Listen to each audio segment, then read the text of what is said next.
तो students, digi lessons from the house of Navankur में आपका स्वागत है। बच्चों, आज हम कक्षा 6 के विषय सामाजिक विज्ञान के हम पृथ्वी हमारा आवास पुस्तक के पाठ 1 सौरमंडल में हमारी पृथ्वी भाग 2 के बारे में पढ़ेंगे। बच्चों, पृथ्वी के बारे में जानेंगे।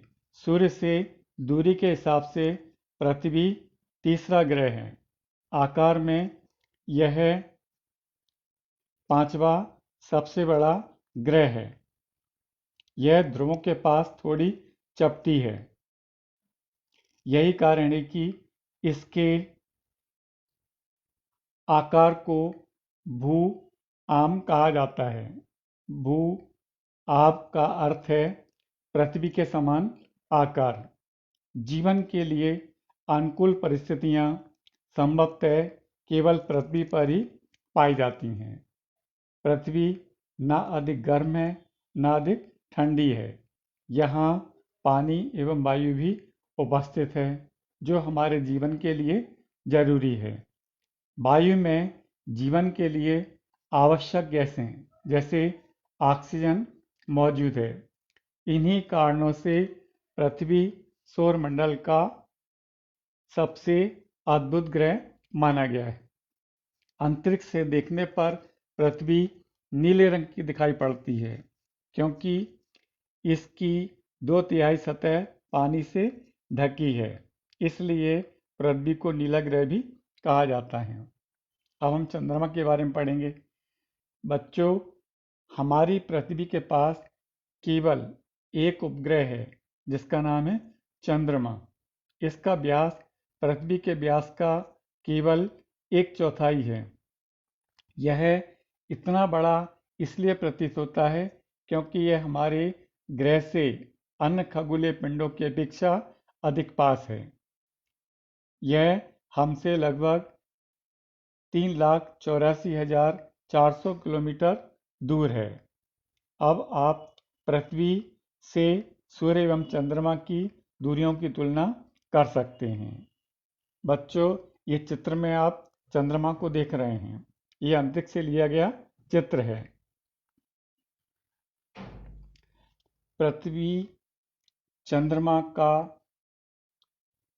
चंद्रमा पृथ्वी का एक चक्कर लगभग 27 दिन में पूरा करता है। लगभग इतने ही समय में यह अपने अक्ष पर एक चक्कर भी पूरा कर लेता है, जिसके परिणाम स्वरूप पृथ्वी से हमें चंद्रमा का केवल एक ही भाग दिखाई पड़ता है। चंद्रमा की परिस्थितियां जीवन के लिए अनुकूल नहीं हैं। इसकी सतह पर पर्वत, मैदान एवं गड्ढे हैं, जो चंद्रमा की सतह पर छाया बनाते हैं। पूर्णिमा के दिन चंद्रमा पर इसकी छाया को देखा जा सकता है। बच्चों, अब हम क्षुद्र ग्रह के बारे में पढ़ेंगे। क्षुद्र ग्रह क्या होते हैं? तारों, ग्रहों एवं उपग्रहों के अतिरिक्त असंख्य छोटे पिंड भी सूर्य के चारों ओर चक्कर लगाते हैं। इन पिंडों को हम क्षुद्र ग्रह कहते हैं। ये मंगल एवं बृहस्पति की कक्षाओं के बीच में पाए जाते हैं। जैसा कि आप चित्र में देख रहे हैं, ये क्षुद्र ग्रह का चित्र है। वैज्ञानिकों के अनुसार क्षुद्र ग्रह के ही भाग होते हैं, जो कि बहुत वर्ष पहले विस्फोट के बाद ग्रहों से टूटकर अलग हो गए। बच्चों, अब हम उल्कापिंड के बारे में पढ़ेंगे। सूर्य के चारों ओर चक्कर लगाने वाले पत्थरों के छोटे छोटे टुकड़ों को उल्कापिंड कहते हैं। कभी कभी ये उल्कापिंड पृथ्वी के इतने पास आ जाते हैं कि इनकी प्रवृत्ति पृथ्वी पर गिरने की होती है। इस प्रक्रिया के दौरान वायु के साथ घर्षण होने के कारण ये गर्म होकर जल जाते हैं। फलस्वरूप चमकदार प्रकाश उत्पन्न होता है। कभी कभी कोई उल्का पिंड पूरी तरह जले बिना पृथ्वी पर भी गिर जाता है, जिससे धरातल पर गड्ढे बन जाते हैं। क्या आपने तारों वाले खुले आकाश में एक ओर से दूसरी ओर तक फैली सफ़ेद पट्टी की तरह एक चमकदार रास्ते को देखा होगा? यह लाखों तारों का समूह है। यह पट्टी आकाशगंगा, जिसे हम मिल्की वे भी कहते हैं, हमारी सौरमंडल इस आकाशगंगा का एक भाग है। प्राचीन भारत में इसकी कल्पना आकाश में प्रकाश की एक बहती नदी से की गई है। इस प्रकार इसका नाम आकाशगंगा पड़ा। आकाशगंगा करोड़ों तारों, बादलों तथा गैसों की एक प्रणाली है। इस प्रकार की लाखों आकाशगंगाएं मिलकर ब्रह्मांड बनाती हैं। ब्रह्मांड की विशालता की कल्पना करना बहुत कठिन है। वैज्ञानिक अभी भी इसके बारे में अधिक से अधिक जानकारी प्राप्त नहीं कर पाए हैं। इसके आकार के संबंध में हमें कोई जानकारी नहीं है, लेकिन फिर भी हम जानते हैं कि हम सभी इसी ब्रह्मांड का एक हिस्सा हैं। अब हम इस पाठ के प्रश्नों के उत्तरों के बारे में जानेंगे। पहला प्रश्न है, ग्रह और तारे में क्या अंतर है? इसका उत्तर है, पहला अंतर है, ग्रह के पास अपना प्रकाश एवं ऊष्मा नहीं होती है, जबकि तारे के पास अपना ऊष्मा और प्रकाश होता है। ग्रह सामान्यतः तारों से छोटा होता है, जबकि सामान्य रूप से तारा ग्रह से काफ़ी बड़ा होता है। दूसरा प्रश्न है, सौरमंडल से आप क्या समझते हैं? सूर्य, 8 ग्रह, उपग्रह तथा कुछ अन्य खगोलीय पिंड से मिलकर सौरमंडल का निर्माण होता है और इसे हम सौर परिवार का नाम देते हैं। सूर्य सौरमंडल के मध्य में यानी कि बीच में स्थित होता है। ग्रह अपनी निश्चित कक्षा में सूर्य का चक्कर लगाते हैं। उपग्रह ग्रहों की परिक्रमा करते हैं। अगला प्रश्न है, सूर्य से उनकी दूरी के अनुसार सभी ग्रहों के नाम लिखें।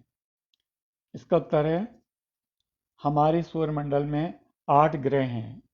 सूर्य से दूरी के अनुसार वे हैं: नंबर 1 बुध, नंबर 2 शुक्र, नंबर 3 पृथ्वी, नंबर 4 मंगल, नंबर 5 बृहस्पति, नंबर 6 शनि, नंबर 7 यूरेनस, नंबर 8 नेपच्यून। अगला प्रश्न है, पृथ्वी को अद्भुत ग्रह क्यों कहा जाता है? इसका उत्तर है, पृथ्वी को अद्भुत ग्रह कहा जाता है। उसके 3 कारण दिए हुए हैं।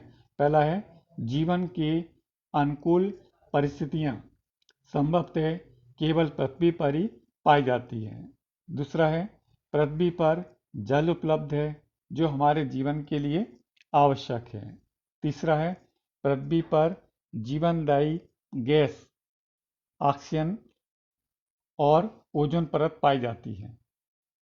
अगला प्रश्न है, हम हमेशा चंद्रमा के एक ही भाग को क्यों देख पाते हैं? इसका उत्तर है, चंद्रमा लगभग 27 दिन में पृथ्वी का एक चक्कर पूरा करता है। यह अपनी धुरी पर भी एक पूरे चक्कर में इतना ही समय लेता है। इस प्रकार यह दोनों प्रकार की गतियों को पूरा करने में समान समय लेता है। इसी कारण से हम चंद्रमा का एक ही भाग देख पाते हैं। अगला प्रश्न है, ब्रह्मांड क्या है? इसका उत्तर है, करोड़ों तारों, बादलों तथा गैसों की एक प्रणाली आकाशगंगा है। इस प्रकार की लाखों आकाशगंगाएं मिलकर ब्रह्मांड का निर्माण करती हैं। ब्रह्मांड की विशालता की कल्पना करना अत्यधिक कठिन है। हम सभी इसी ब्रह्मांड का हिस्सा हैं। अगला प्रश्न है, सही विकल्प पर चिन्ह लगाना है। पहला है, किस ग्रह को पृथ्वी के जुड़वा ग्रह के नाम से जाना जाता है? तो इसमें 3 ऑप्शन दिए हुए हैं, तो इसका सही उत्तर है शुक्र। दूसरा है, सूर्य से तीसरा सबसे नजदीक का ग्रह कौन सा है? इसमें 3 ऑप्शन दिए हुए हैं, तो इसका सही उत्तर है पृथ्वी। तीसरा है, सभी ग्रह सूर्य के चारों ओर किस प्रकार के पथ पर चक्कर लगाते हैं? इसके भी 3 ऑप्शन दिए हुए हैं, तो इसका सही उत्तर है दीर्घ वृत्ताकार पथ पर। अगला है, ध्रुव तारे से किस दिशा का ज्ञान होता है? इसके भी 3 ऑप्शन दिए हुए हैं, तो इसका सही उत्तर है उत्तर। इसके बाद आप खाली स्थान भरेंगे। पहला खाली स्थान है, पहले खाली स्थान में 2 रिक्त स्थान दिए हुए हैं, तो सबसे पहले भरेंगे तारों का एक समूह जो विभिन्न प्रतिरूपों का निर्माण करता है, उसे और फिर भरेंगे तारामंडल कहते हैं। दूसरा खाली स्थान है, तारों की एक बहुत बड़ी प्रणाली को खाली स्थान में भरेंगे आकाशगंगा कहा जाता है। तीसरा खाली स्थान है, तो सबसे पहले चंद्रमा भरेंगे, पृथ्वी के सबसे करीब है। चौथा खाली स्थान है, उसमें भी सबसे पहले पृथ्वी भरेंगे, पृथ्वी सूर्य से तीसरा सबसे नजदीक ग्रह है। और पांचवा रिक्त स्थान, उसमें 2 खाली स्थान हैं, पहले ग्रहों के पास अपनी पहले खाली स्थान भरेंगे ऊष्मा तथा फिर भरेंगे प्रकाश नहीं होती है। इसी के साथ आपका अध्याय समाप्त होता है। धन्यवाद।